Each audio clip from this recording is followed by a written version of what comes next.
తన అతిక్రమలకు పరిహారం నందినవాడు, తన పాపములకు ప్రాయశ్చిత్తము నందినవాడు ధన్యుడు.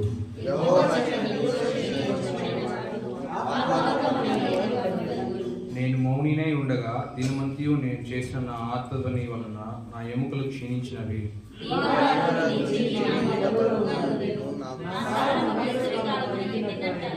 నా దోషమును కప్పుకొనక నీ ఎదుట నా పాపము ఒప్పుకొంటిని. యెహోవా సన్నిధిని నా అతిక్రమంలో ఒప్పుకొని అనుకొంటిని. నీవు నా పాప దోషమును పరిహరించి ఉన్నావు.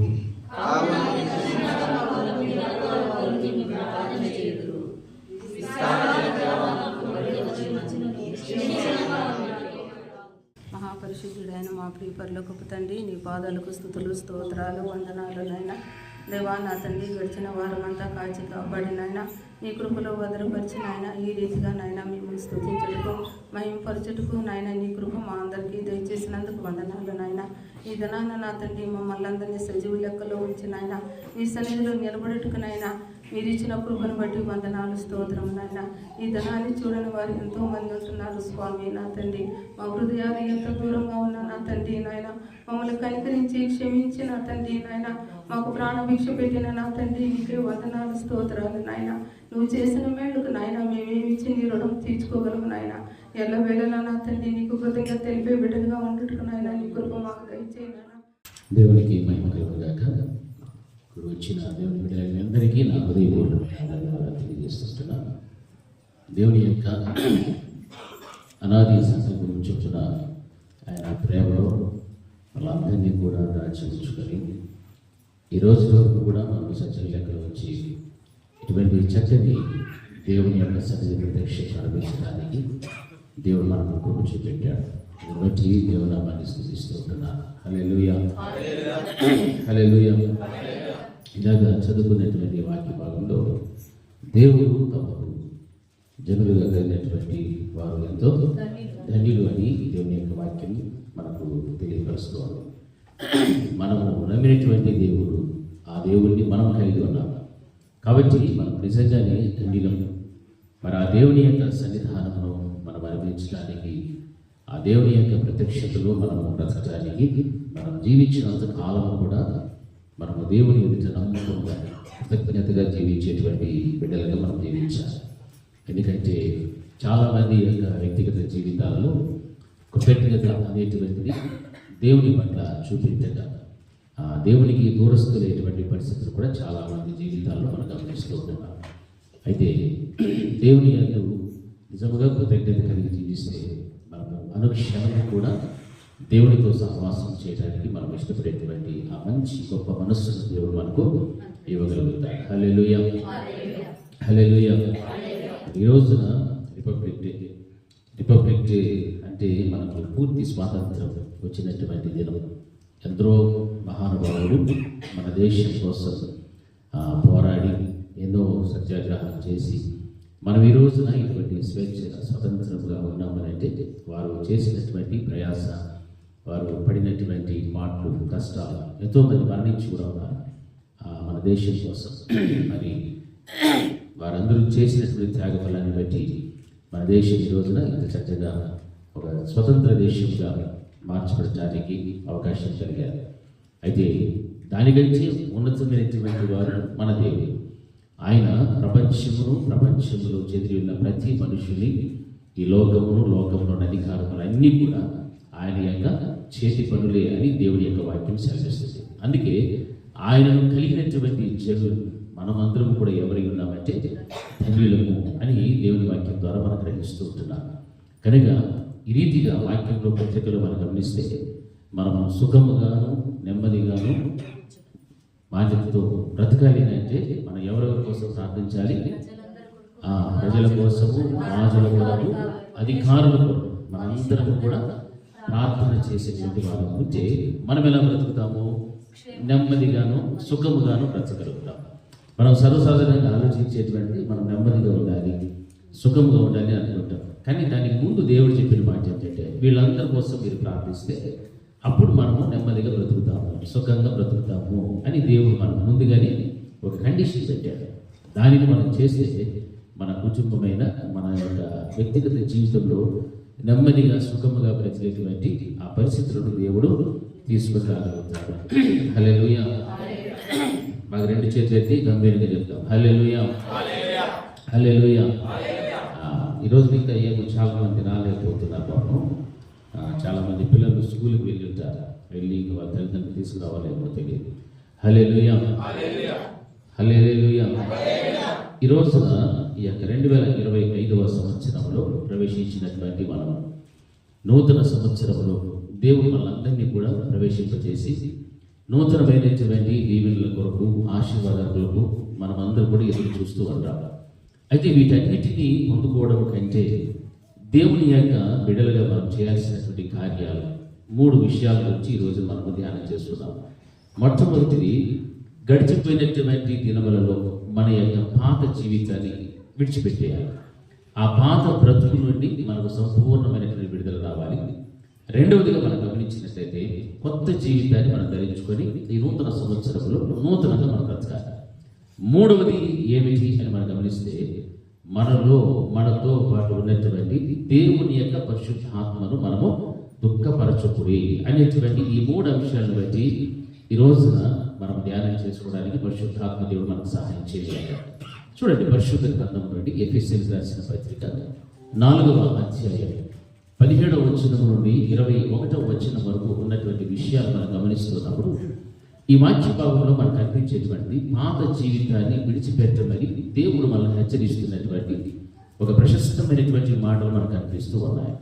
అన్యజనులు నడుచుకున్నట్లు మీరు ఇక మీదట నడుచుకున్న వలదని ప్రభువునందు సాక్ష్యం ఇచ్చుచూ ఉన్నాను అని అపోస్తలుడైనటువంటి పౌలుగా ఎఫెసీ సంఘానికి ఒక చక్కని హెచ్చరికను రాస్తూ ఉన్నట్టుగా మనం గమనిస్తున్నాం. అన్యజనుల యొక్క ప్రవర్తన, వారి యొక్క నడవడిక మీరు ఇక మీదట నడుచుకున్న వలదు అని ప్రభువునందు ఆయన ఏమిస్తున్నాడంటే సాక్ష్యం చెబుతున్నట్టు వాక్యం గమనిస్తున్నారు.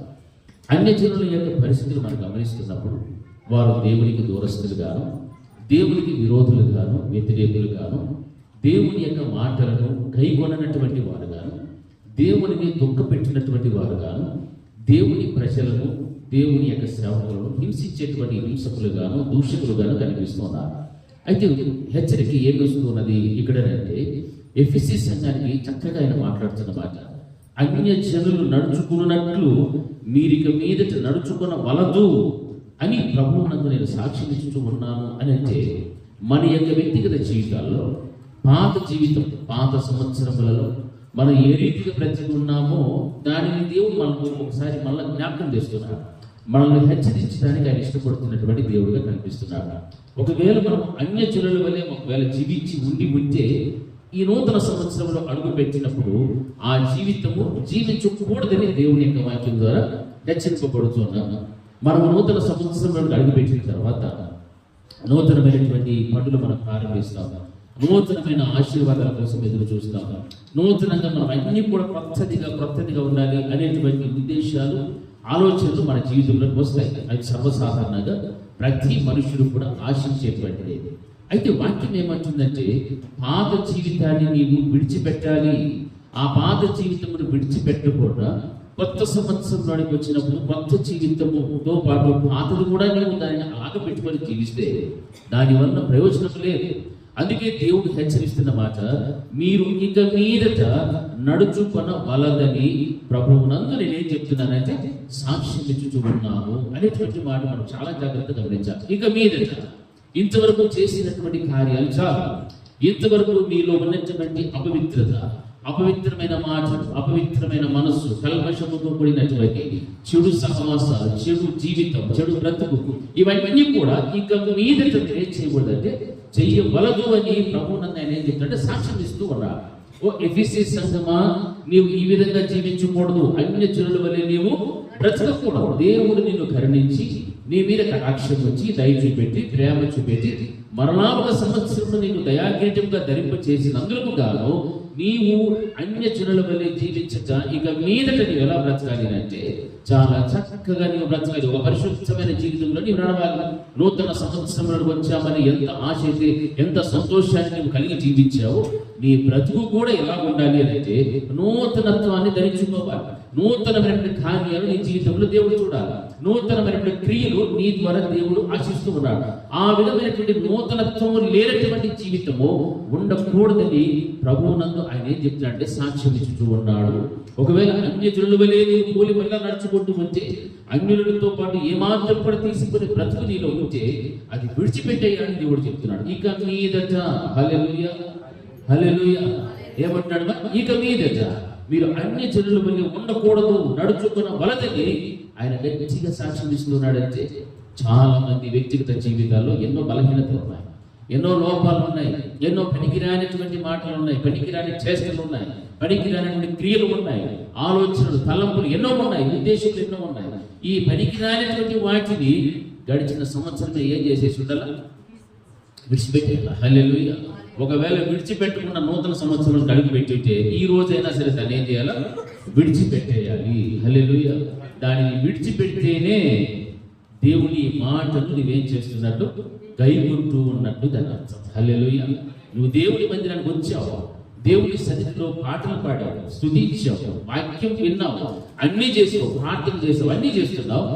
దేవుని యొక్క మాటలను కనుక నీవు గైకొనకపోతే, అంటే దానిని వినకపోతే, దానిని అనుసరించకపోతే, నీ ప్రవర్తన, నీ జీవితం ఎవరిని పోలి ఉందని? అన్యజనులను పోలి ఉన్నది దాని అర్థం. అన్యుడంతే దేవుని మాటలు వింటాడా? వినడు. దేవుని మాటలు గైకొంటాడా? గైకొనడు. దేవుని సన్నిధిలో ప్రార్థిస్తాడా? చెయ్యడు. ఇవన్నీ చేస్తున్నటువంటి క్రైస్తవ జీవితంలో కూడా దేవుని మాటలను గైకొననటువంటి పరిస్థితులు చాలా మంది ఉన్నారు. కాబట్టి వారు అన్యులతో పోలుస్తూ పౌలు గారు అంటున్నాడు, ఇక మీదట అన్యజనులు నడుచుకున్నట్లు మీరు నడుచుకున్న వలదని ఆయన గట్టిగా సాక్ష్యం ఇచ్చుతూ ఉన్నాడు.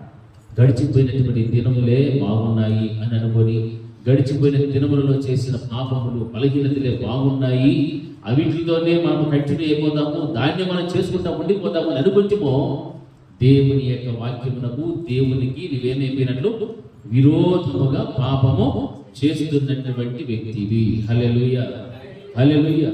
మనము దేవుని మందిరానికి వస్తూ దేవునికి విరోధమైనటువంటి సాక్ష్యం మన దగ్గర ఉంటే, దేవుణ్ణి దుఃఖపెట్టేటువంటి కార్యాలు మన జీవితంలో ఉంటే, మనం వస్తున్నటువంటి అసలైనటువంటి కార్యాన్ని మర్చిపోయి, అసలైనటువంటి గురిని మర్చిపోయి, మనం చేరవలసిన పరలోక రాజ్యం వైపు మన దృష్టిని మళ్లించి వేరొక వైపును చూసుకుంటూ మనం నానా రకమైనటువంటి క్రియలు, చేష్టలు మన జీవితంలో పెట్టుకుని దేవుని మందిరానికి వచ్చి వెళ్ళినంత మాత్రాన ఏమైనా ఫలితం ఉందా? ఏమి ఫలితమో లేదు, శూన్యమే. హల్లెలూయా హల్లెలూయా. నీవు మనిషిగా ఇక్కడికి రావచ్చు, కానీ నీ మనసంతా ఎక్కడో ఉంది. అన్యజనులను పోలినటువంటి మనస్సు, అన్యజనులను పోలినటువంటి క్రియలు, అన్యజనులతో సహవాసము, అన్యజనులతో నీ సాంగత్యము అన్ని కూడా అక్కడే నీవు పెట్టుకొని ఏదో నామమాత్రంగా మొక్కుబడిగా మందిరానికి వచ్చి వెళ్ళినంత మాత్రాన దేవుడు నేను క్షమిస్తాడా? ఏమైనా క్షమించగలుగుతాడు దేవుడు? క్షమించదు. దేవుని వాక్యం సెలవిస్తాం. ఎందుకంటే పాత దాన్ని విడిచిపెట్టమని ఎందుకు చెప్పాడు? ఒక్కొక్క సంవత్సరాన్ని దేవుడు నిన్ను ప్రేమించిస్తూ ఉన్నాడంటే నీ బ్రతుకు కూడా ఏమవుతుండాలా? మారుతా వెళ్ళాలి. హల్లెలూయా. మారుతా అంటే పాపంలో నీ వెళ్ళిపోమని కాదు, కొత్తది, ఒక కొత్త జీవితం, కొత్త అనుభవాలతో ఆత్మీయతలు ఎదుగుతూ దేవునికి దగ్గర అవుతూ దేవుడిని సంతోషపెట్టేటువంటి జీవితం నీలో ఉండాలి. కానీ దేవుణ్ణి దుఃఖపెట్టుకుంటూ, దేవుణ్ణి విరోధముగా చేసుకుని, దేవుని ఎదుట సరైన సాక్ష్యము లేక, కుటుంబంలో సాక్ష్యము లేక, సమాజంలో సాక్ష్యము లేక, ఎక్కడ కూడా మంచి సాక్ష్యము లేకుండా నువ్వు చెడు నడవడి నడుస్తూ ఉంటే నీవు ఎవడివి? దేవుడి దృష్టిలో అన్యుడవే. హల్లెలూయా హల్లెలూయా. ఎటు చెప్తాం? హల్లెలూయా హల్లెలూయా. అందుకే అన్యజనుల వలె నడుచుకున్నట్టు మీరు ఇక మీదట నడుచుకున్న వలదని ఆయన సాక్ష్యమిస్తూ, వారైతే అంధకారమైన మనస్సు గల వారి తమ హృదయ కాఠిన్యము వలన, తమలోనున్న అజ్ఞానము చేత దేవుని వలన కలుగు జీవములో నుండి వేరుపరచబడిన వారై తమ మనస్సునకు కలిగిన వ్యర్థత అనుసరించి నడుచుకొనుచూ ఉన్నారు. హల్లెలూయా. అన్యజనుల పరిస్థితి ఎలా ఉందమా? చాలా భయంకరంగా కనిపిస్తుంది. అంధకారమైనటువంటి మనస్సు కలిగిన వారు. అంధకారం అంటే ఏమవుతుంది? అక్కడ చీకటితో కూడినటువంటి మనస్సు కలిగి తమ హృదయ కాఠిన్యము వలన, తమలో ఉన్నటువంటి అజ్ఞానము చేత దేవుని వలన కలుగు జీవములో నుండి ఏమైపోతున్నారు? వాళ్ళు వేరుపరచబడిపోతున్నారు. వేరుపరచబడిన వారై తమ మనస్సునకు కలిగినటువంటి వ్యర్థత అనుసరించి నడుచుకొనుచు ఉన్నారు. హల్లెలూయా, హల్లెలూయా. వ్యర్థత అంటే అర్థం ఏమి చేయాలి? గట్టిదనము అంటే కఠినత్వము. తమ మనస్సులను కూడా ఏంగా మార్చేస్తున్నారు అంటే కఠినంగా మార్చేసుకుంటున్నారు. దేవుని వల్ల కలుగు జీవములో నుండి వారు ఏమైపోతున్నారు? వేరుపరచబడిపోయారు. ఎవరు? అందుకే మొట్టమొదటిగా ఏమన్నాడు? అన్యజనుల పోలి మీరు నడుచుకోవద్దు. అన్యజనులు నడుచుకున్నట్లు మీరు ఇక మీదట నడుచుకున్న వాళ్ళదని ప్రభువునందు నేనేం చెప్తున్నాను? సాక్ష్యం ఇచ్చుతూ ఉన్నాను. అన్యజనుల పరిస్థితి అది. క్రైస్తవుని జీవితము వేరు, క్రైస్తవుని బ్రతుకు వేరు, క్రైస్తవుని క్రియలు వేరు, ఆలోచనలు వేరు, ఉద్దేశములు, తలంపులు అన్నీ కూడా వేరే. అందుకే దేవుడు అంటున్నాడు, అన్యజనులలో నుండి నేను మిమ్మల్ని ఏం చేస్తున్నాను? ప్రత్యేకపరుచుకున్నాను. మనల్ని ప్రత్యేకపరుచుకున్నప్పటికీ మరలా మనం వెళ్ళి అందులో కలిసిపోతే ఇక దేవుడు మన కోసం ప్రాణం పెట్టి కొని కడిగి ఒక చక్కని రక్షణను మనకు ఇస్తే ఆ రక్షణ నుంచి మళ్ళా విడిచిపెట్టేసి మళ్ళా అంచెల్లోకి వెళ్ళామంటే దేనితో సమానం తెలుసా? పందితో సమానం. హల్లెలూయా. పందిని ఎంత తీసుకొచ్చి కడిగినా మళ్ళీ ఎక్కడికి పోతుంది? అది వరదలోకి పోతుంది. హల్లెలూయా. పంది లాంటి బ్రతుకు ఎవరిలో కూడా ఉండకూడదు. పంది బతికేదానికంటే చాలా భయంకరమైనటువంటి మాటలు ఉన్నాయి. అటువంటి విధంగా చాలా విధముగా చాలా మంది ఎన్నో దేవునికి ఇష్టమైనటువంటి కార్యాలు చేస్తూ పాపము బ్రతుకుని విడిచిపెట్టకుండా ఆ బ్రతుకులోనే కొనసాగుతూ ఎంతో మందిని మోసం చేస్తూ తాము కూడా మోసపోతూ ఉన్నారు. హల్లెలూయా, హల్లెలూయా. మోసపోతున్నారా? మోసపోయిన వారు లేరా? అటువంటి వారి లోకంలో చాలా మంది మోసపోతున్నారు. అటువంటి మోసపూరితమైనటువంటి జీవితమును విడిచిపెట్టాలి. మోసగించేటువంటి జీవితమును విడిచిపెట్టాలి. అన్ని జనుల్లో ఉన్నటువంటి మనస్సు అయితే అంధకారమైనటువంటి మనసు, అందులో చీకటి తప్ప వెలుగైనటువంటిది లేదు. దేవుడు ఏమన్నాడు? నేను లోకమునకే ఏమై ఉన్నాను? వెలుగై ఉన్నాను కనుక మీరు కూడా ఏమై ఉండాలి? వెలుగు సంబంధులే. నేను వెలుగైతే మీరు వెలుగు సంబంధులు. అంటే మనం మరొకరికి వెలుగించేటువంటి వారికి ఉండాలి. కానీ మన మనసే అంధకారం అయిపోతే, చీకటి అయిపోతే మనం ఎవరికైనా వెలుగు ఇవ్వగలుగుతామా? ఎవరికి వెలుగు ఇవ్వలేము. మనల్ని చూచి నలుగురు రావాలి, కానీ మనల్ని చూచి ఇక్కడ చీకటి ఉంది అని వేరే చోటుకు వెళ్ళిపోకూడదు. వెలుగుమయమైనటువంటి హృదయము అంధకారమును విడిచిపెట్టాలి, దాన్ని బయటకి ఎంచే. అప్పుడే వెలుగినటువంటి దేవుడు నీ హృదయ అంతరంగంలో నివసించగలుగుతాడు. హల్లెలూయా. అప్పుడు నీ దేవుడిని ఆరాధించు, కనపరచు, మహిమపరచు. చీకటి సంబంధమైన అంధకార సంబంధమైన మనస్సు పెట్టుకొని నీవు దేవుణ్ణి మహిమపరచాలన్నా నీ నోరు రా, నీ నాలుగు కూడా దేవుణ్ణి స్తుతించు. మనసాన ఆత్మానుసారముగా ఆత్మతో సత్యముతో నీ దేవుణ్ణి ఆరాధించుని చెప్పిన మాట కూడా నీ జీవితంలో ఒక్కసారి కూడా నీవు ఆ పని చెయ్యలేవు. హల్లెలూయా. ఎందుకంటే ధైర్యం నీకు కారణము నీ మనసు ఏమైపోయాలి? అంధకారమైనటువంటి మనసు అన్యుల వల్ల పోలి జీవిస్తూ ఉంటారు. కాబట్టి తమ హృదయ కాఠిన్యము వలన తమలోనున్న అజ్ఞానము చేత, హల్లెలూయా, అన్యులను పోలి ఉంచే దేవుడు నీకు ఇచ్చిన జ్ఞానము సైతం ఏమైపోయింది? అజ్ఞానములోనికి వెళ్ళిపోయి దేవుని వలన కలుగు జీవములో నుండి నీవేమైపోయావు? వేరుపరచబడిపోయావు. హల్లెలూయా. దేవుని వలన కలిగేటువంటిది ఏమా? జీవం, బ్రతుకు, జీవితమైనటువంటి సజీవమైనటువంటి ఆత్మ కలిగినటువంటి వ్యక్తిగా ఎవరి వల్ల కలుగుతుందంటే దేవుని వల్ల మాత్రమే కలుగుతారు. ఆ జీవములోనే వేరుపరచబడిపోతే తమ మనసులకు కలిగినటువంటి వ్యర్థతను అనుసరించి నడుచుకొనుచూ ఉన్నారు. వ్యర్థమైనటువంటి తమ మనస్సు అది ఏం చెప్తే దాని ప్రకారం నడుచుకొని వెళ్ళిపోతూ ఉన్నారు. హల్లెలూయా, హల్లెలూయా. అందుకే పాత జీవితాన్ని దేవుడు ఏం చేయమన్నాడు? విడిచిపెట్టండి. హల్లెలూయా. పాత జీవితాన్ని విడిచిపెడితే మనకు, మన కుటుంబానికి క్షేమం, మనకు, మన కుటుంబానికి అది శ్రేయస్కరమైనటువంటిది. ఆ పాత బ్రతుకుని ఎనకేసుకొని ఊగులాడుకుంటూ తోకలాగా తగ్గించుకొని వస్తామంటే తోకుండేటి వాటిని ఏమంటారు? తోకుండేటి వాటిని ఏమంటారు? జంతువులు అంటారు. హల్లెలూయా. మన మనుషులు లాంటి జంతువులు అయిపోతాం. మనుషులే, కానీ వెనకాల ఏముంది? పాత బ్రతుకు తోకలాగా పోగుతాం. అది ఇది జంతువు, ఇది ఘోరం మృగం. తోకుండేదంతా కూడా జంతువు. హల్లెలూయా, హల్లెలూయా. ఏ కుక్కో గాడిదో ఏదో ఒకటి దాని స్వభావం బట్టి, దాని బుద్ధులు పెట్టి, మనుషుల్లో ఉన్నటువంటి స్థితిగతులను బట్టి ఆ జంతువుతో పోల్చుకోవచ్చు. ఆ విధంగా ఉండకూడదని ప్రభువు నందు పౌలు గారు ఏం చెప్తున్నారంటే సాక్ష్యం ఇస్తూ ఉన్నాడు. నా ప్రియమైనటువంటి దేవుని, దేవుని యొక్క ప్రేమ ఉన్నంత వరకే దేవుని యొక్క కృప మన మీద ఉన్నప్పుడే మన పాత రోత బ్రతుకుని ఏం చేసేసుకోవాలా? విడిచిపెట్టేయాలి, మార్చుకో. హల్లెలూయా. దేవుడు అన్నాడు, మారు మనసు పొందిడి, పరలోక రాజ్యము సమీపించుచున్నది. హల్లెలూయా. ఎందుకు చెప్తున్నాడు ఈ మాటలన్నీ కూడా? ఏ ఒక్కరు కూడా నశించిపోకూడదు, ఏ ఒక్కరు కూడా నరకంలో పడి సాయకూడదని దేవుడు ఎంతో ప్రేమ చూపెట్టి తన ప్రాణాన్ని ఏం చేసినాడు? పెట్టాడు. ప్రాణం పెట్టి మనల్ని కూడా రక్షించి విమోచించుకోండి. ఈ రోజున పరలోక రాజ్యం సమీపించడానికి భూమి మీద ఎన్నో సూచనలు జరుగుతున్నాయి, ఎన్నో కార్యాలు మనం చూస్తున్నాం, వింటున్నాం. అయినప్పటికీ కూడా మనుషుని యొక్క జీవితంలో మార్పు అనేటువంటిది కలవడం లేదు. మార్పు కలవడం లేదు. మార్పు కలగకపోగా పాపం చేసిన ఇంకా పాపం చేస్తూనే ఉన్నాడు. బలహీనతలో ఉన్నవాడు ఇంకా బలహీనతలోనే ఉన్నాడు. అందుకే ప్రకటన గ్రంథంలో ఏముంది? పాపం చేయవాడు ఇంకా పరిశుద్ధుడు ఇంకా అంతే. హల్లెలూయా.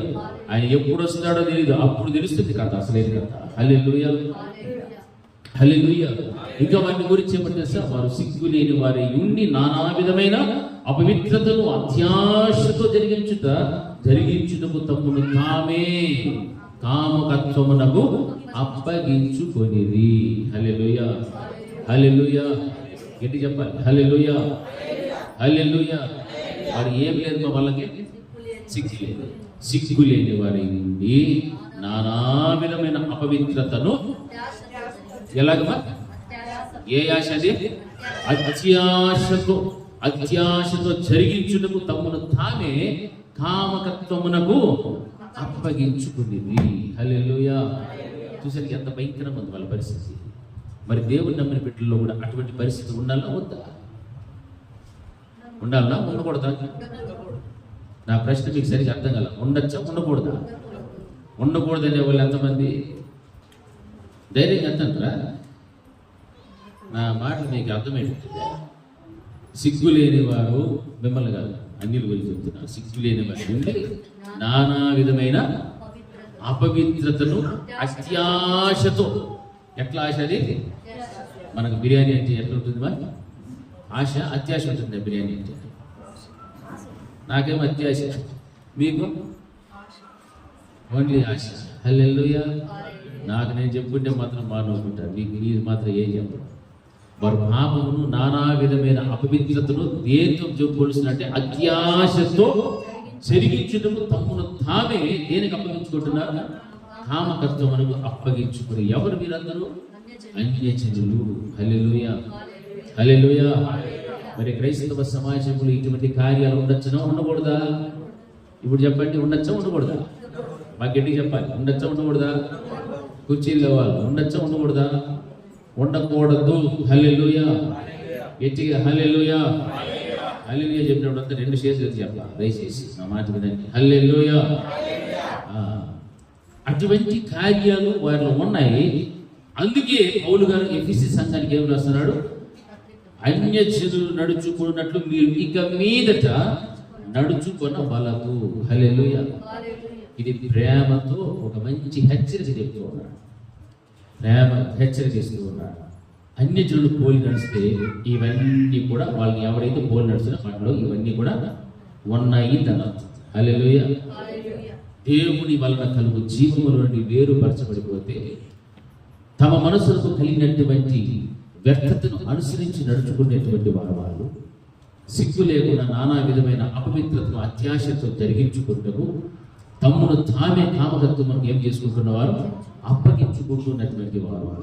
అయితే మీరు యేసును గూర్చి విని ఆయన యందు సత్యము ఉన్నది ఉన్నట్టుగానే ఆయన యందు ఉపదేశింపబడిన వారైన ఎడల మీరు అలాగు క్రీస్తును నేర్చుకున్నవారు. హల్లెలూయా. హల్లెలూయా. హల్లెలూయా.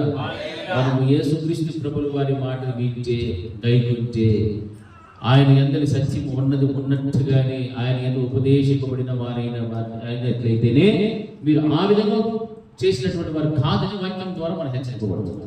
ఒకవేళ యేసుక్రీస్తు నందు లేక ఆయన యొక్క ఉపదేశము ద్వారా ఉపదేశింపబడిన వారుగా కాకుండా ఉంటే అన్యజనులలో ఉన్నటువంటి ప్రతి విధమైన నానా విధములైన అపవిత్రత క్రీస్తు వలన కలుగు జీవముల నుండి వేరుపరచబడిన వారి, సిగ్గు లేనటువంటి వారి ఉండి అత్యాశతో తమ్మును తామే కామకత్వమునకు ఏం చేసుకుంటున్నటువంటి వారు అప్పగించుకునేటువంటి వారు. హల్లెలూయా, హల్లెలూయా. ఇటువంటి పరిస్థితి ఎవరిలోనైనా ఉంటే ఇక మీదట దానిని మీరేం చేయకూడదు, చేయవలదు అంటే చెయ్యకూడదు. హల్లెలూయా. అదే దేవుని వాక్యం ద్వారా మనం హెచ్చరించబడ్డాడు. పాత జీవితాన్ని మనం ఏం చేయాలా, విడిచిపెట్టాలి. నూతన సంవత్సరానికి వచ్చి గంతులు వేసుకొని కొత్త బట్టలు తీసుకొని ఏమేమో చేసుకోవడం కాదు. అసలు మన యొక్క బ్రతికి ఎలాంటిది, పాత జీవితం, పాత బతికి ఎట్లా ఉంటుంది, దానిలో నుండి మనం ఇప్పుడు ఏమైపోవాలా, వేరుపరచాలి. పాత దాన్ని విడిచిపెట్టాలి. పాత రోగ బ్రతుకుని విడిచిపెట్టమని పౌలు గారు ఎఫెసీ సంఘానికి హెచ్చరిస్తున్నాడు, గద్దిస్తూ ఉన్నాడు. ఈ రోజున దేవుని బిడ్డలుగా వింటున్నటువంటి మనల్ని కూడా దేవుడు హెచ్చరిస్తున్నాడు. ఏమనంటున్నాడు, ఈ పాత జీవితాన్ని విడిచిపెట్టండి, మీరు ఇక మీదట దానిని చెయ్యకూడదు. హల్లెలూయా, హల్లెలూయా. నూతన సంవత్సరానికి వస్తే మన జీవితాన్ని కూడా దేవుడు ఎలా చూడాలని ఆశపడతాడు, నూతనంగా ఉండాలి. నా కుమారుడు, నా కుమార్తె అందరూ కూడా నూతన పరచబడిన వారుగా కనిపిస్తుందని దేవుడు సంతోషిస్తే మరలా ఒక సంవత్సరాన్ని నీ కోసం దేవుడు ఏం చేస్తాడు, దయాకిరీటముగా ఇస్తాడు, దయాకిరీటంగా ధరింపజేస్తాడు. అంతేకాని నీకున్న జ్ఞానం బట్టో, ఆరోగ్యాన్ని బట్టో, బలమును బట్టో, దేన్ని బట్టో నువ్వు బ్రతకలేదు. దేవుడు నిన్ను జ్ఞాపకంలో ఉంచుకున్నాడు కాబట్టి ఇంకో సంవత్సరం అడుగు పెట్టడానికి దేవుడు నీకు అవకాశం ఇచ్చినాడు. బాగా ఆరోగ్యంగా ఉన్న వాళ్ళు ఎంతమంది చచ్చిపోతున్నారు, చచ్చిపోవట్లేదా? చచ్చిపోతున్నారు. ఎంతో మంది ఈ క్షణం ఉన్నవారు ఇంకో క్షణానికి లేదు. గడిచిపోయిన క్షణాల్లో ఎంతో కొన్ని వందల వేల కోట్ల మంది చచ్చిపోతున్నారు.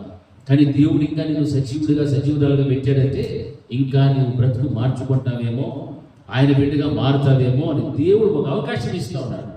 ఒక సంవత్సరాన్ని ఇచ్చాడు. మరలా ఈ సంవత్సరమైనా బ్రతుకు మార్చుకో, పరలోక రాజ్యము సమీపంగా ఉంది, జాగ్రత్త అని దేవుడు హెచ్చరిస్తూ ఉన్నాడు. అందుకే పరలోక రాజ్యం సమీపిస్తున్న కొలది మీరు మారు మనసు పొందాలని హెచ్చరిక మత్తయి సువార్త మనం చూస్తున్నప్పుడు ఆ మార్పు అనేటువంటిది ప్రతి వ్యక్తిలో కూడా, ప్రతి కుటుంబంలో కూడా జరగాలి. హల్లెలూయా. ఇది పాత జీవితం గురించి. కొత్త జీవితాన్ని కూర్చున్నటువంటి మాటలు మనం గమనించినట్లయితే అదే ఎఫెసీయులకు రాసిన పత్రికలో 4వ అధ్యాయం 22 వచనం నుండి ఉన్నటువంటి విషయాలను చదువుతూ వస్తున్నాను, చూడండి. కావున మునుపటి ప్రవర్తన విషయంలోనైతే మోసకరమైన దురాశల వలన చెడిపోవు మీ ప్రాచీన స్వభావమును వదులుకొని, హల్లెలూయా, హల్లెలూయా. ప్రాచీన స్వభావం అంటే ప్రాచీన పురుషుడు, అంతరంగ పురుషుడు. పాత బుద్ధులు ఏమైతే ఉండిందో, పాత అపవిత్రత వాడికి ఏమైతే ఉండిందో వాటి అన్నిటిని కూడా మీరు విడిచిపెట్టేసి ప్రాచీన స్వభావం వదులుకొని మీ చిత్త వృత్తి యందు నూతన పరచబడిన వారై నీతియు యథార్థమైన భక్తియు కలవారై దేవుని పోలికగా సృష్టింపబడిన నవీన స్వభావమును ధరించుకొనవలెను. హల్లెలూయా, హల్లెలూయా, హల్లెలూయా.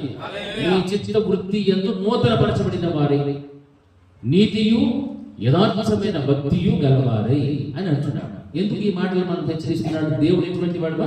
నీతిమంతుడు, ఆయన యథార్థవంతుడై ఉన్నాడు. మరి పాత జీవితంలో ఉన్నటువంటి ఆ పాపమును అంతటిని కూడా విడిచిపెట్టేస్తే నీవు ఎలా ఉండాలి అంటే నీ చిత్త వృత్తి యందు నూతన పరచబడిన వారే నీతి యథార్థమైనటువంటి భక్తియు కలవారై దేవుని పోలికగా సృష్టింపబడిన నవీన స్వభావమును ధరించుకొన వలెను. హల్లెలూయా, హల్లెలూయా. ఇప్పుడు మనకి ఏ స్వభావం ఉంది? మీరు గుండెలు మీరు చేసుకొని చెప్పండి. పాత పురుషుడే ఉన్నాడా లోపల, లేకపోతే నవీన పురుషుడు వచ్చాడా? ఎంతమంది నూతన స్వభావం కలిగినారు అని చెప్తారు చెప్పండి. నూతన స్వభావం, నూతన పురుషుడు మాకు ఉన్నాడు. పోయిన సంవత్సరం ఏదో గలిబిలి గందరగోళం అయిపోయింది, అలజడి అయిపోయింది.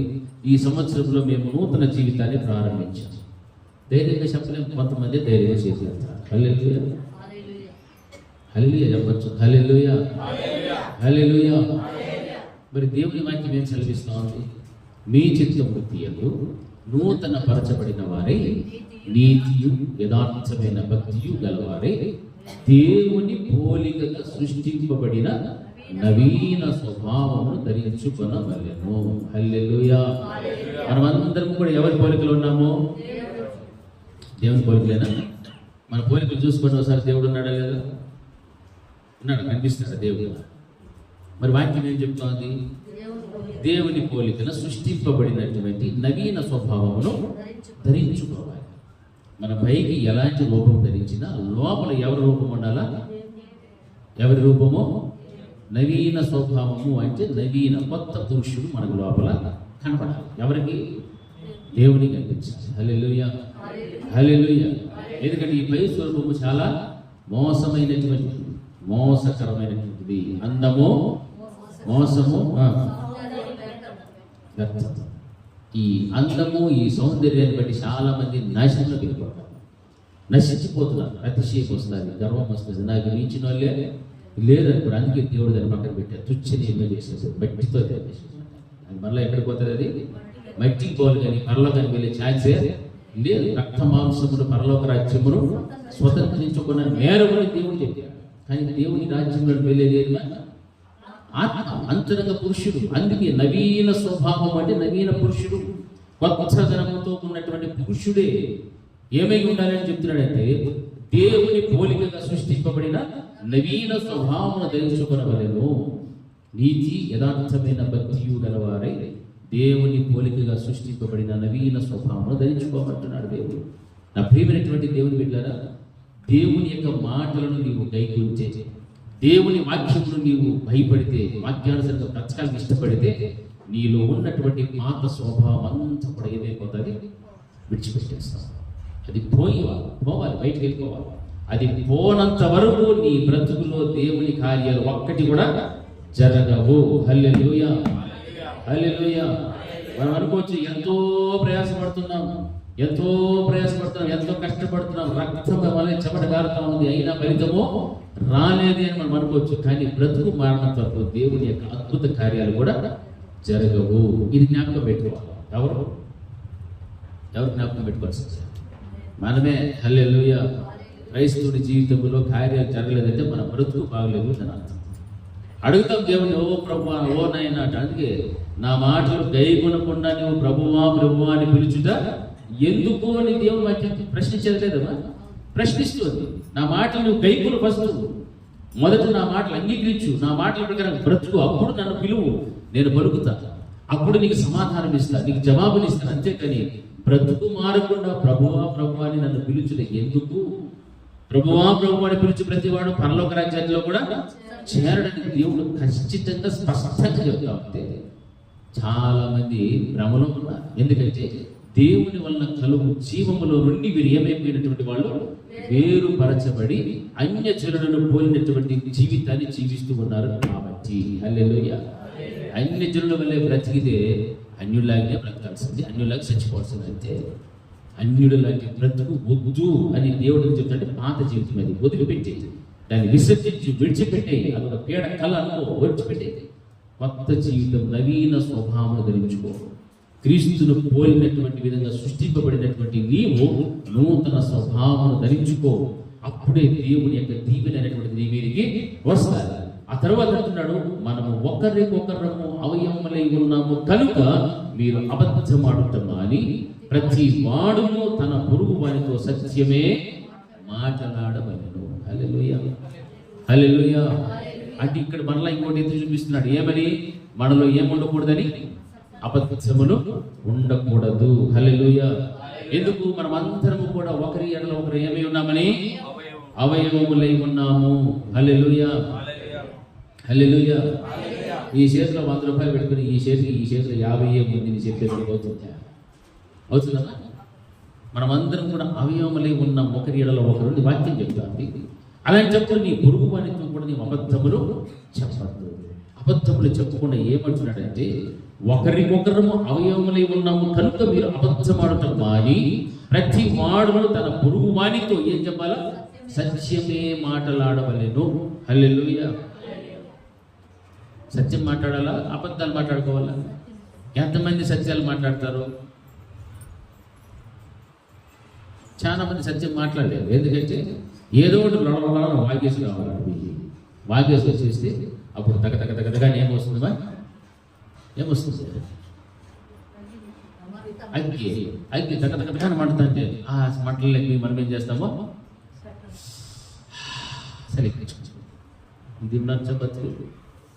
క్రైస్తవ జీవితంలో ఉండొచ్చా? ఇట్లాంటి బతుకు ఉండొచ్చా?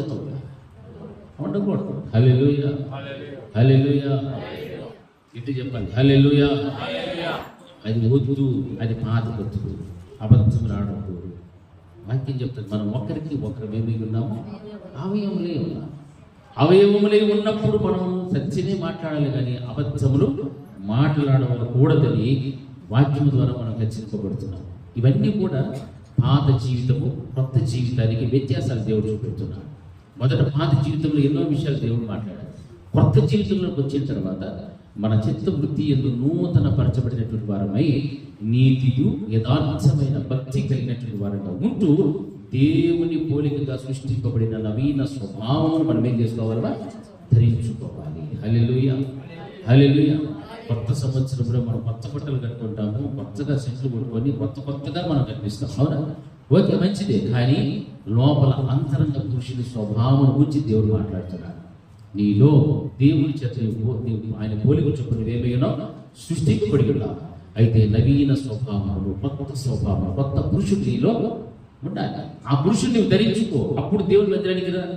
అప్పుడు దేవుడిని ఆరాధించు, స్తుతించు, గణపరచు. ఎందుకు దేవుడిని నీ ప్రార్థన అంగీకరించడం, ఎందుకు నీ పట్ల దేవుడి కార్యాలు జరిగించడం, నీకున్న వ్యాధి, బాధ, కష్ట సమస్యలన్నీ కూడా ఎందుకు తొలగిపో. బ్రతుకు మారకుండా మనం ఎంతకాలము ప్రార్థన చేసినా, ఎంత ఉపవాసం ఉండినా ఏమీ ఫలితమో రాదు. హల్లెలూయా. ఇది గ్రహించాలి క్రైస్తవులు. మన తృప్తి ఉండొచ్చు. నేను ఇన్ని రోజులు ఉపవాసం ఉంటే ఈ టైం నుంచి ఈ టైంకి నేను ప్రార్థన చేసి లేచి కూర్చుని పడుకుంటుని ఇది అది చెప్పుకోవచ్చు. బ్రతుకు మారకుండా నువ్వు ఎంత లేచి ప్రార్థన చేస్తే ఏమైనా ప్రయోజనం ఉందా? లేదు. ప్రభువా ప్రభు అని పిలుచు. ఎందుకు ప్రభువే అంటున్నప్పుడు నువ్వెందుకు పిలుస్తావు? బ్రతుకు మార్చుకోకుండా. బ్రతుకు మార్చుకొని ఆ తర్వాత ఎవరిని పిలవాలా? దేవుని పిలువు. అప్పుడు దేవుడు వస్తాడు. నిజముగా మొరపెట్టు వారికి ఎందుకు చెప్పాడు? ఎందుకన్నాడు అమాచారం? నిజముగా మొరపెట్టేటువంటి వ్యక్తిత్వం ఎవరు ఉంటుంది తెలుసా? ఇక్కడ కల్మషం లేకుండా, అంధకారమైన మనస్సు లేకుండా, చీకటి లేకుండా నీ హృదయ సింహాసనం మీద దేవుడు కూర్చొని పెట్టుకుని ఉంటావు. కాబట్టి నీకు ఎదురయ్యే శోధనను బట్టి, సమస్యను బట్టి నిజముగా ఎవరికి మొరపెడతావు? దేవుడికి మొరపెట్టగలుగుతావు. హల్లెలూయా. అప్పుడు దేవుడు నీకేమవుతాడు? సమీపస్తుడు అవుతాడు. బ్రతుకు మారకుండా నీకు నిజంగా మొరపెట్టినట్టు నటించిన ఏమి ఫలితమో, నువ్వు ఏడ్చిన ఫలితం లేదు. సాతానుడికి అన్నీ తెలుసు. మనకి తెలియదు ఏమైనా ఉందా? సాతానుడికి తెలియదు ఏమైనా ఉన్నాయా ఈ లోకంలో? పరలోకంలో ఏముండేది కూడా వాడికి బాగా తెలుసు. ఎందుకు? వాడు అక్కడి నుండి వచ్చినాడు. హల్లెలూయా. అవునా కదా? సాతానుడు ఎక్కడి నుంచి వచ్చాడు? పరలోకంలో. యేసుకి నెంబర్ 1 మ్యూజిక్ డైరెక్టర్ వాడే. మంచి మ్యూజిక్ డైరెక్టర్. అట్లాంటి వాడు దేవుడు ఒకే షాట్ ఇచ్చి కింద వేశాడు. ఎందుకు? అది హల్లెలూయా. గర్వము, అతిశయము. ఆ అతిశయము, గర్వం అనేటువంటిది మనుషుల్లో ఉంటే ఉన్నతమైన స్థానంలో నుండి దేవుడు ఏం చేస్తాడు? అంతే. ఇక పడి నలిగి నలిగి నలిగి ఎంత కొట్టుకున్నా ఏమి చేసినా ఫలితమో లేదు. ఇది గ్రహించాలి. క్రైస్తవులు మరి చెప్పుకొని నామకార్థం ఏదో వచ్చి ఉడతా భక్తి చేసుకొని పోయేది కాదు. హల్లెలూయా, హల్లెలూయా, హల్లెలూయా. అందుకే కొత్త జీవితంలో ప్రారంభించిన తర్వాత కూడా మనం ఒకరికొకరు అవయవములై ఉన్నాము. కాబట్టి మీరు సత్యమే మాట్లాడాలి, కానీ అబద్ధములు మాట్లాడాలి. ఇది నవీన స్వభావం. ఒకప్పుడు మనలో పాత స్వభావం ఉండింటే అబద్ధములు, గొండెములు, ఈర్ష్య, కక్షలు ఇవి ఉంటే వాటిని విసర్జించుకోమని దేవుడు హెచ్చరించాడు. కొత్త జీవితంలోకి వచ్చిన తర్వాత ఇవి ఏవి కూడా నీ జీవితంలో ఉండకూడదు. ఒకరిని గూర్చి మనం అబద్ధములు మాట్లాడకూడదు. ఒకరిని గూర్చి ఈర్ష్య భావంతో మాట్లాడకూడదు. ఒకరిని గూర్చి చెడుగా ఆలోచన చేయకూడదు. నువ్వు నిజంగా కొత్త జీవితంలో అడుగు పెడితే ఒకవేళ నీ దృష్టికి ఎవరైనా చెడుగా ప్రవర్తిస్తూ ఉంటే, చెడు ఆలోచన కలిగి ఉంటే, ఉద్దేశములు, చెడు నడవడికలు ఉంటే, పాపములు ఉంటే వారి కోసం నువ్వేం చేయొచ్చు? ప్రార్థన చేయి. చాలా అంతే. హల్లెలూయా. ఏం చేయాలమ్మా? ప్రార్థన చేయి. వాళ్ళ గురించి ఊరికి మాట్లాడి మళ్ళీ అదే నోటితో మళ్ళీ దేవుణ్ణి ఏం చేస్తాం? అదే నోటితో స్తుతించేది, అదే నోటితో గిచ్చేది, అదే నోటితో దుర్భాషలు, అదే నోటితో అన్ని ఆల్ ఇన్ వన్ ఒకే నోరు ఉపయోగించి మళ్ళీ అదే గొప్ప నోరు ఎక్కువ మళ్ళీ దేవుడి కూర్చొని మళ్ళీ ఏం చేస్తాము? ప్రభువా ప్రభు. అందుకే దేవుడు ప్రభు ప్రభు నన్ను ఎందుకు పిలుస్తావరా నాయన? బ్రతుకు మార్చుకోవాలరా, అప్పుడు నన్ను పిలువు అంటాడు. హల్లెలూయా, హల్లెలూయా. ప్రియమైనటువంటి దేవుని బిడ్డలారా, మనము నిజముగా దేవుని మాటలను గైకొనేటువంటి వారంగా ఉంటే మన బ్రతుకులు మారిపోతాయి. ఎప్పుడో మారిపోయి ఉండాలి.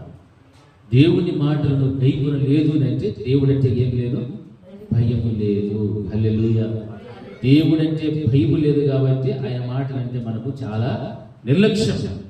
ఎందుకంటే ఆయన ఉచితంగా ప్రేమిస్తున్నాడు కదా, ఉచితంగా కృప చూపిస్తున్నాడు, ఉచితంగా ఆరోగ్యం ఇచ్చేస్తున్నాడు, ఉచితంగా కుటుంబాన్ని ఇచ్చాడు, ఉచితంగా భర్తను, భార్యను, పిల్లలను అందరినీ దేవుడు చక్కగా ఆశీర్వాదం జీవితంలో నడిపిస్తున్నాడు. కాబట్టి ఆ దేవుడు అంటే మనకి ఎంత కూడా భయం లేదు. కానీ దేవుని గూర్చి మనం ప్రేమను మాత్రమే చూస్తున్నాం. ఆయన కోపమును, ఆయన రోషమును, ఆయన ఉగ్రతను చూసామా ఎప్పుడైనా? చూడలే. పక్క దేశాల్లో చూస్తాం, గుర్తుందా లేదా? పక్క దేశాల్లో చూస్తున్నామా లేదా? ఏమైందమ్మా? ఒక స్త్రీ మాట్లాడిన మాట మరుసటి రోజు సాయంత్రానికి తుత్తులేసి పెట్టండి. ఏమైంది? పట్టణమే కాలిపోయింది. హల్లెలూయా. దేవుడు 0% నథింగ్ టు సే ఏమో చెప్తా ఉన్నాయి. హల్లెలూయా. అంటే పరిగెత్తుకుంటా అగ్నిలో నుంచి తప్పించుకొని ప్రాణాలను చేతులు పెట్టుకుని పరిగెత్తుకుంటూ పోయింది. హల్లెలూయా. పట్టణం అంతా కాలిపోయింది, గుగ్గిబాలి. ఏమైనా మిగిలిందా? ఒక్క దేవుని మందిరము తప్ప, మరొక దేవుని భయభక్తులకు వెళ్ళినటువంటి ఒకే ఒక ఇల్లు తప్ప ఇంకేమైనా మిగిలినాయి అక్కడ? లేదు. అందుకే చాలా జాగ్రత్తగా ఉండాలి దేవుడితో. దేవుడు ఏం చేయలే, ఎట్లనే ఉంటుందంటే ఒక్కసారి దేవుని కోపం వస్తే చాలా భయంకరంగా ఉంటుంది. జాగ్రత్తగా ఉండాలి. హల్లెలూయా. అందుకే కోపపడుడి కానీ పాపము చేయకూడదు, సూర్యుడు అస్తమించే వరకు మీ కోపము నిలిచి ఉండకూడదు. ఇవన్నీ కూడా కొత్త జీవితంలోనికి వచ్చిన తర్వాత మనిషిగా ఉన్నటువంటి మనము చేయదలిచినటువంటి, పాటించవలసినటువంటి నియమములు. అపవాదికి మీరు చోటీయకుడి, దొంగిలు వాడు ఇక మీదట దొంగిలక అక్కరగల వానికి పంచిపెట్టుటకు వీలు కలుగు నిమిత్తము తమ చేతులతో మంచి పని చేయించు కష్టపడవలెను. హల్లెలూయా. హల్లెలూయా. గట్టి చెప్పండి. హల్లెలూయా. వినువారికి మేలు కలుగునట్లు అవసరమును బట్టి క్షేమాభివృద్ధికరమైన అనుకూల వచనమే పలుకుడి, కానీ దుర్భాష ఏదైనను మీ నోట రానీయకుడి. ఇవన్నీ హెచ్చరికలు. కొత్త జీవితంలోకి వస్తే కొత్తదనమే కనిపించాలి తప్ప పాత జీవితము, పాత మాటలు, పాత ఆలోచన, ఉద్దేశాలు ఉండకూడదు. ఈ కొత్త సంవత్సరం మొదటి మాసంలోనే ఇంకా ఉన్నాం. ఇంకా మార్పు లేనటువంటి బ్రతుకులు, మార్పు లేనటువంటి విశ్వాసాలుగా బ్రతికితే చాలా నష్టపోతాం. అన్యజనులు పోలినటువంటి జీవితంలోకి వెళ్ళిపోకూడదని దేవుడు హెచ్చరిస్తున్నాడు. ఆ రోజున ఎఫెసీ సంఘానికి పౌలు గారు హెచ్చరిస్తున్నాడు. ఈ రోజున పరిశుద్ధాత్మ దేవుడు మన అందరితో కూడా మాట్లాడుతున్నటువంటి మాటలు. హల్లెలూయా. హల్లెలూయా. వినేటువంటి వారికి ఎలా ఉండాలనే మాట, మేలు కలుగునట్లు అవసరమును బట్టి క్షేమాభివృద్ధికరమైన అనుకూల వచనమే పలుకుడి, కానీ అనుకూలమైన మాటలే మన నోట్లో రావాలి, కానీ దుర్భాష ఏదైనను మీ నోట రాని. అనుకూలమైన వచనముల కంటే అసౌకర్యముగా, అననుకూలంగా కలిగించే మాటలే మనుషుల నోట్లో ఎక్కువగా వస్తూ ఉంటాయి. ఎదుటి వ్యక్తి వింటున్నాడే, మనం ఏం మాట్లాడాలి, మాట్లాడకూడదు అనేటువంటి ఇంగిత జ్ఞానం కూడా ఉండదు. అంత భయంకరమైనటువంటి భ్రష్ట మనస్సు, అంధకారమైన మనస్సు ఎవరికి ఉన్నది? అన్యజనుల్లో ఉందని దేవుడు చెబుతున్నాడు. ఆ అన్యజనుల్లో అటువంటి హృదయము, కఠినత్వము, మనస్సు ఉంది కాబట్టి మీరు వారిని ఇక మీదట పోలి మీరు నడుచుకున్న వలదుని దేవుడు ఖచ్చితంగా చెప్తున్నాడంటే, పాత జీవితంలోని కొత్త జీవితంలోకి వచ్చినటువంటి మీరు ఒక నవీన స్వభావం అనేటువంటిది మీలో కలిగి ఉండాలి అని దేవుడు హెచ్చరిస్తున్నాడు. ఈ రెండు విషయాలు మనం చూసాం. మూడవదిగా మనం గమనిస్తున్నట్లయితే, ఆత్మను దుఃఖపెట్టుకుని అనేటువంటి మాట మనం గమనిస్తున్నప్పుడు, అదే ఎఫెసీయులకు రాసిన పత్రికలో 30 నుండి 32 వచనాలు చదివితే, దేవుని పరిశుద్ధాత్మను దుఃఖపరచుకుడి, విమోచన దినము వరకు ఆయన యందు మీరు ముద్రింపబడి ఉన్నారు. సమస్తమైన ద్వేషము, కోపము, క్రోధము, అల్లరి, దూషణ, సకలమైన దుష్టత్వము మీరు విసర్జించుడి. హల్లెలూయా. హల్లెలూయా. ఒకని ఎడల ఒకడు దయ కలిగి కరుణాహృదయులై క్రీస్తునందు దేవుడు మిమ్మల్ని క్షమించిన ప్రకారము మీరును ఒకరిని ఒకరు క్షమించుడి. హల్లెలూయా. ఎట్టి చెప్పాలి? హల్లెలూయా. హల్లెలూయా. నా ప్రియమైనటువంటి దేవుని బిడ్డలారా, ఈ నూతన సంవత్సరంలో పాత జీవితాన్ని విడిచిపెట్టమని ఒకటి, రెండవది కొత్త జీవితాన్ని ధరించుకోవాలని రెండు, మూడవ విషయం ఏమిటా? పరిశుద్ధాత్మ దేవుని దుఃఖపరచకుడి. హల్లెలూయా. ఇది చాలా ప్రాముఖ్యమైనటువంటి. పరిశుద్ధాత్మ దేవుని మనం ఏం చేయకూడదు? దుఃఖ పెట్టకూడదు. ఎలాగ మనం దుఃఖ పెడుతున్నామో మనకు రావచ్చు. హల్లెలూయా, హల్లెలూయా. మన ప్రవర్తన, మన క్రియలు, మన మాటలు, మన ఆలోచన విధానము, మనం వేసే ప్రతి అడుగు కూడా ఎవరు చూస్తున్నారు? పరిశుద్ధాత్మ దేవుడు చూస్తున్నారు. ఇప్పుడు మన మధ్య ఎవరున్నారు? పరిశుద్ధాత్మ దేవుడే ఉన్నాడు. మనం దేవుని మందిరానికి వచ్చాము. ఎలా వచ్చాము? ఎంతసేపు కూర్చున్నాము? ఎంత వాక్యాన్ని విన్నాము? విన్న వాక్య ప్రకారంగా ఎంత మటుకు న్యాయం చేస్తున్నాం? ఆ వాక్యం పట్ల మనకు ఏదైనా స్పందన ఉందా? ఇవన్నిటిని బట్టి కూడా మనం ఆలోచన చేస్తే నిజముగా నేను నా పరిశుద్ధాత్మ దేవుడిని సంతోషపెడుతూ ఉన్నాను, లేదు నా ప్రవర్తన, నా మాటలను బట్టి, నాలో ఉన్న ఈర్ష్య అసూయలను బట్టి, పుళ్ళు చిత్రాలను బట్టి నా పరిశుద్ధాత్మ దేవుని నేను దుఃఖపరుస్తున్నానని నీవంతగా నీవు ఓటేసుకోవచ్చు. ఎందుకంటే దేవుడు దేన్ని చూచేవాడు? హృదయ అంతరంగా. ఎందుకంటే పాత జీవితాన్ని, పాత స్వభావాన్ని విడిచిపెట్టి నూతన స్వభావమును ఆయన పోలికగా పుట్టినటువంటి మనము ధరించుకోవాలని దేవుడు హెచ్చరించాడు. ఎందుకంటే హృదయ అంతరంగంలో ఉన్నటువంటి అంతరంగ పురుషుడికి నూతన స్వభావం అనేటువంటిది ఉండాలి. ఆ నూతన స్వభావం కనుక నీలో ఉంటే పరిశుద్ధాత్మ దేవుడిని నువ్వేం చేస్తావు? సంతోషపెడతావు. ఆ నూతన స్వభావం కనుక నీలో లేకపోతే పరిశుద్ధాత్మ దేవుడిని నువ్వేం చేస్తుంటావు? దుఃఖ పెడుతూనే ఉంటావు. ఎందుకంటే పరిశుద్ధత లేదు, అంధకారమైన మనస్సు ఉంటాయి. దేవుని వలన కలుగునటువంటి జీవంలో నుండి వేరుపరచబడిన వారి అయిపోయింటావు. లేకపోతే నానా విధమైనటువంటి అపవిత్రత నీలోనికి వచ్చేసి ఉంటాయి. అత్యాశతో జరిగించడానికి, కామకత్వమునకు తమ తామే అప్పగించుకున్నటువంటి అంగులను పొందినటువంటి బ్రతుకు ఉంటే ఇక పరిశుద్ధాత్మ దేవుడు దుఃఖపడుతూ ఉంటాడా? సంతోషిస్తూ ఉంటాడా? ఎప్పటికీ కూడా దుఃఖపడుతూనే ఉంటాడు. నీ వలన ఆయనకు సంతోషము లేదు అని నీవు గ్రహిస్తే ఈ రోజున నూతన సంవత్సరములు దేవుడు దయాకీయంగా ధరింప చేసినందుకు గాను నా బ్రతుకు నేను మార్చుకుంటాను ప్రభువా. నన్ను మరలా సజీవుడిగా నన్ను నిలబెట్టావు, నన్ను బ్రతికించావు నాయన. అందుకు కృతజ్ఞత కలిగి నేను నీ బిడ్డగా మారుతా. నూతన అంతరంగ పురుషుడిగా నాలో ఉన్నటువంటి అంతరంగ పురుషుడు మార్చబడాలి. నూతన స్వభావం ధరించుకోవాలి. నీవు నా తండ్రి నిన్ను పోలినటువంటి పోలికలు నాకు ఇచ్చావు. ఆ పోలికలో ఉన్నటువంటి నేను నూతన స్వభావం ధరించుకున్నట్లయితే అప్పుడు నా జీవితము ద్వారా మిమ్మల్ని నేనేం చేయను? దుఃఖపరచను. హల్లెలూయా, హల్లెలూయా. ఆ నూతన స్వభావం ఉండాలి. ప్రతి మనుషుడికి నూతన స్వభావం ఉండాలి. కానీ పాత సంవత్సరంలో అదే బతుకు, కొత్త సంవత్సరంలో అదే బతుకు, ఇక రాబోయే సంవత్సరంలో అదే బతుకు అయితే పరిశుద్ధాత్మ దేవుని సన్నిధానాన్ని అనుభవిస్తున్న నీవు, పరిశుద్ధాత్మ దేవుని ప్రత్యక్షతను పొందుకుంటున్నటువంటి నీవు, పరిశుద్ధాత్మ ద్వారా ఉపదేశింపబడుతున్నటువంటి నీవు ఏ మార్పు అనేటువంటిది కల్పిస్తుంది నీలో? ఏమైనా కొంచెమైన మార్పు ఉందా? కారణము బైబిల్ అనేటువంటి తనం ఉంటే విచ్చలవిడి జీవితము. విచ్చలవిడి జీవితానికి అలవాటు పడిపోయినటువంటి వారు దేవుని మాటలు ఏమాత్రము కూడా గైకొనరు, ఏమాత్రము కూడా దేవునికి భయపడరు. ఆ భయపడని, అంగీకరించని, గైకొనినటువంటి బ్రతుకును దేవుడు ఒక రోజు ఎక్కడ తీసుకుని వేస్తాడు? నరకంలోనికి పడేస్తాడు. హల్లెలూయా, హల్లెలూయా. ఆ నరకంలో పడి చచ్చేదానికి కాదు ఇక్కడ వచ్చేది. మనం నరకంలో నుండి జీవంలోనికి నడిపించుకోవాలి, జీవంలోనికి దాటిపోవాలి మనం. అంతే. మరణంలో మనం బ్రతకడానికి మందిరానికి రాకూడదు. నువ్వు ఈరోజు మందిరానికి వస్తున్నావంటే నీలో ఏ అపవిత్రత అయినా ఉన్నదా? నీలో ఏ అబద్ధము, మోసం ఏమైనా ఉన్నదా? కోపం ఉన్నదా? లేకపోతే ప్రాచీన స్వభావాలు ఏవైనా ఉన్నాయా? వాటన్నిటిని కూడా ఏం చేసేయాలా? విడిచిపెట్టండి అని వాక్యం ద్వారా హెచ్చరించబడుతున్నటువంటి మనం ఆ హెచ్చరికలను నిర్లక్ష్యము చెయ్యకూడదు. హల్లెలూయా, హల్లెలూయా. అందుకే దేవుని పరిశుద్ధాత్మను దుఃఖపరచబడి, ఎందుకంటే మనము విమోచన దినము వరకు ఆయన యందు ఏమై ఉన్నామని దేని వల్ల ముద్రించబడ్డామో? యేసు క్రీస్తు ప్రభులు వారు తన స్వార్థం ఇచ్చి సంపాదించినటువంటి సంఘమును పరిశుద్ధాత్మ దేవుడి ద్వారా ముద్రించబడి ఉన్నాము. ఎప్పటి వరకు? విమోచన దినము వరకు. అయితే పరలోక రాజ్య ప్రవేశం వరకు మీరు ముద్రించబడి ఉన్నారు. మీకు ఒక అర్హత, ఒక చక్కని ఒక ఆనవాలు అనేటువంటి కనిపించారు. ఆ ఆనవాలు కలిగినటువంటి వ్యక్తుల జీవితాలలో ఈ పాత జీవితంలో విడిచిపెట్టకుండా కొత్త జీవితంలోనికి రాకుండా కనుక ఉంటే ఏమి ఫలించదు. ఆ ఆనవాళ్ళు పొందుకున్నావు కానీ అర్హతను ఏం చేసుకున్నావు? పోగొట్టేసుకున్నావు. హల్లెలూయా, హల్లెలూయా. ఈరోజు మనకు ఆనవాళ్ళు ఉంది. ఎవరు నువ్వు అంటే దేవుని కుమారుడు, దేవుని బిడ్డలము, యేసు ప్రభు బిడ్డలము.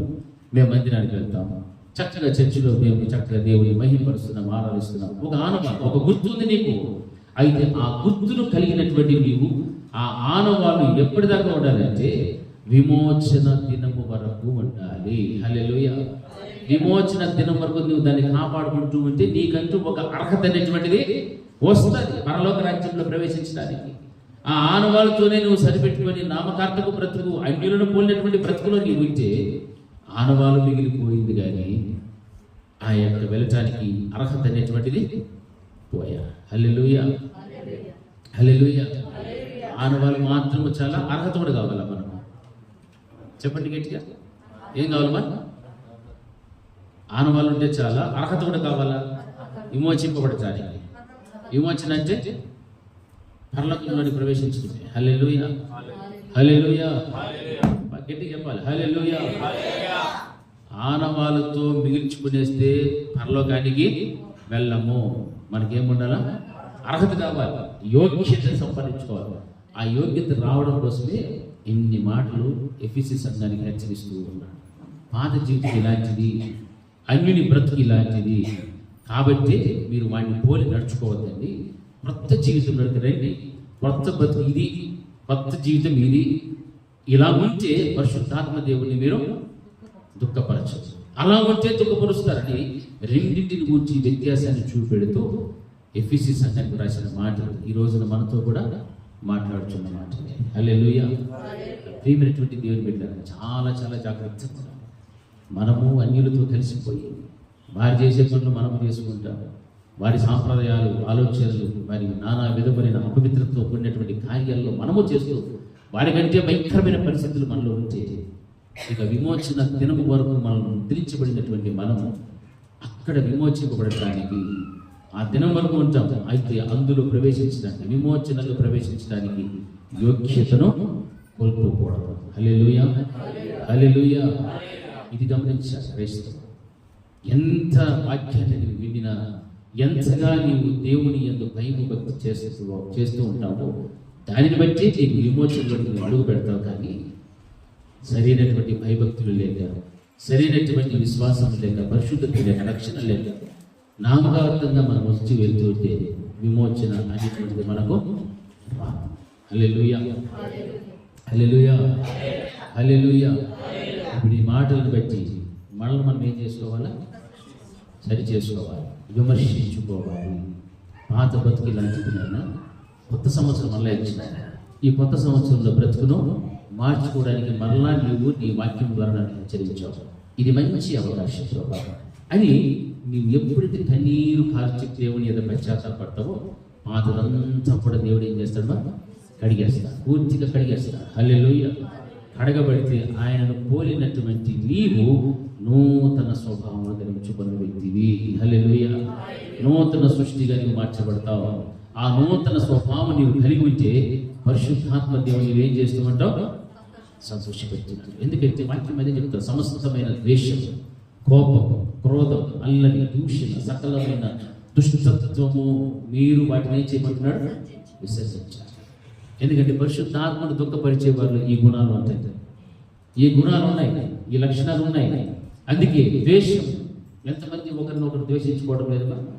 భర్త భార్యను ద్వేషిస్తే, భార్య భర్తను ద్వేషిస్తూ, పిల్లలు తల్లిదండ్రులను, రక్త సంబంధికులను, సమాజంలో ఎక్కడ పడినా ద్వేషం అనేటువంటి ఉందా లేదా?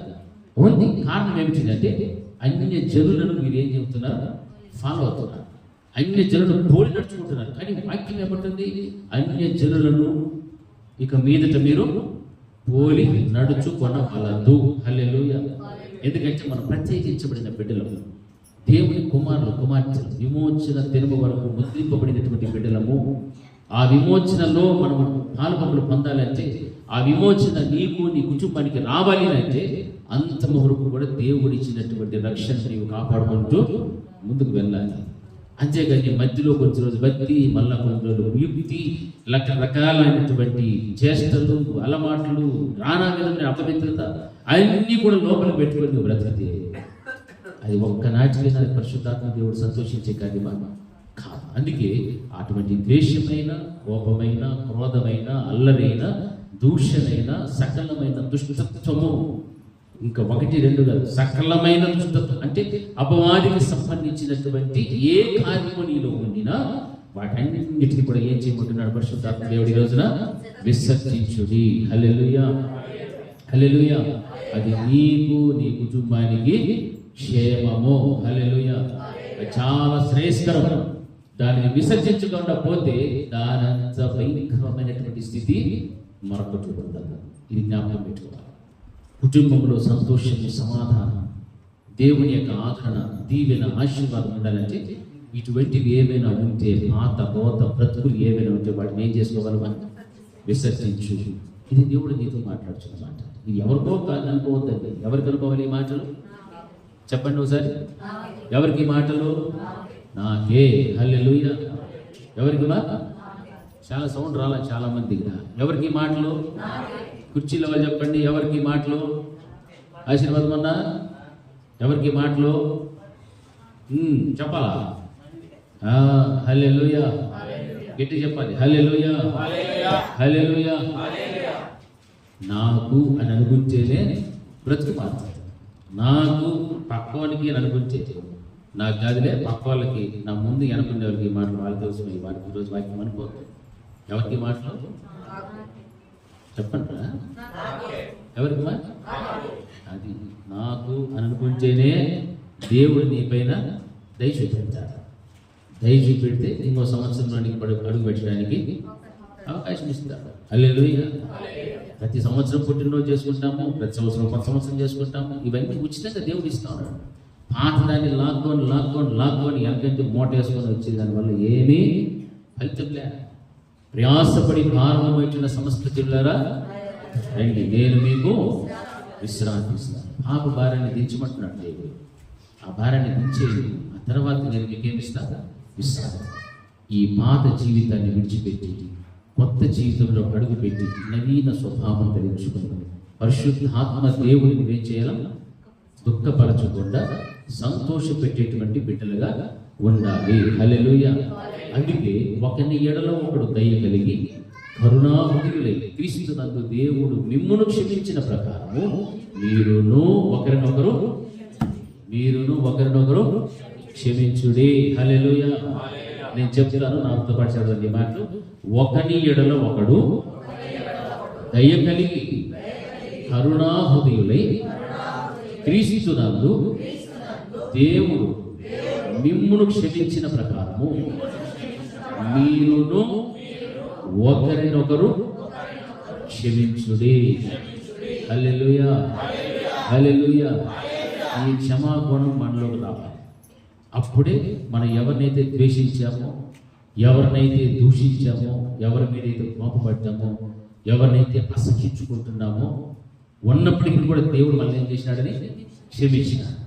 ఆయన మిమ్మల్ని క్షమించిన ప్రకారము మీరును ఒకరినొకరు ఏం చేసుకోమంటున్నాడు? క్షమించుకోండి. హల్లెలూయా. ఇది దేవుని కార్యం. ఇది దేవునికి అనుకూలమైనటువంటి జీవితము. ఈ అనుకూలమైనటువంటి జీవితం మనలో రావాలని దేవుడు ఇష్టపడుతూ పాత జీవితాన్ని గూర్చి, కొత్త జీవితాన్ని గూర్చి, పరిశుద్ధాత్మను గూర్చి ఈరోజు మనతో మాట్లాడారు.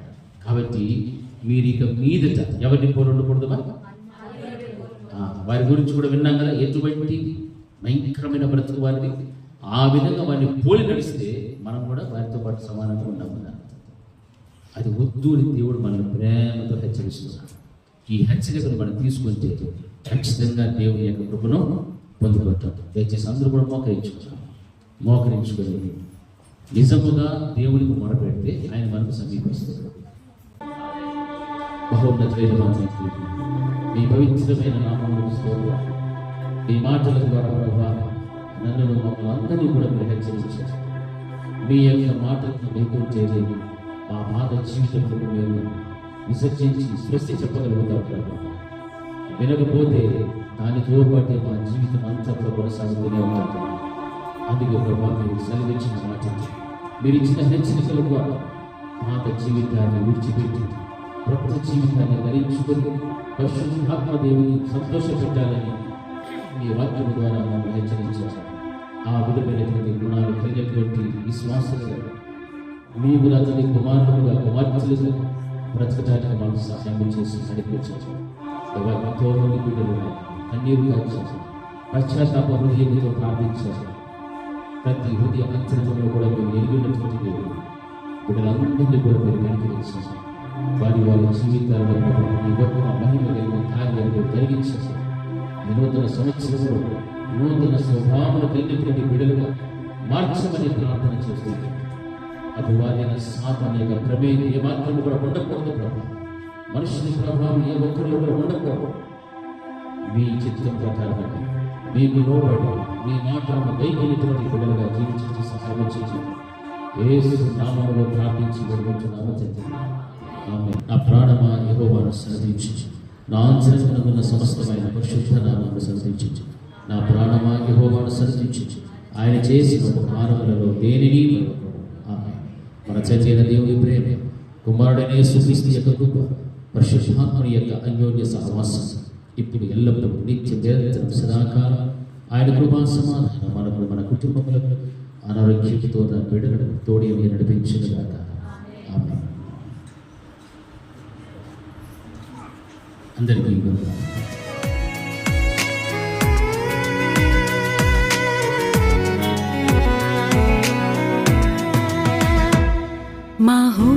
మహోన్నతుడాని కృప చాలయా, ఎడబాయని నీ ప్రేమయే మధురం. నా దైవమా ప్రియ యేసయ్యా, నీవే నా గానము,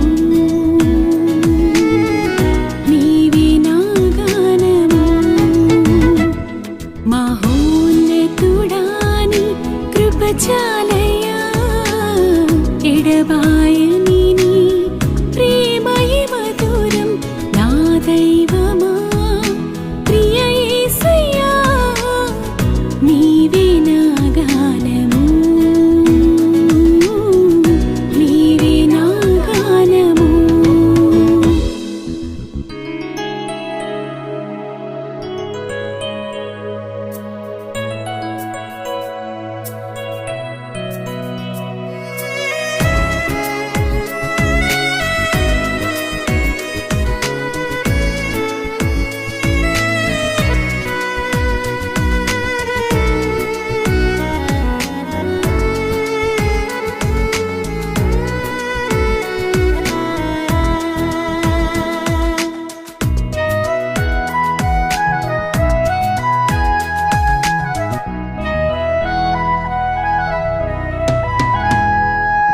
కడలేని కడలిలో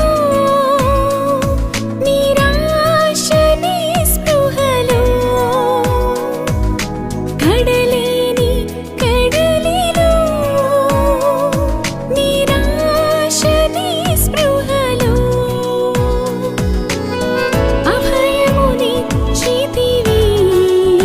చేయి విడువక నడిపితివి. అభయమునిచ్చితివి, చేయి విడువక నడిపితివి, చేయి విడువక నడిపితివి. మహోన్నతుడాని కృప చాలయా, ఎడబాయని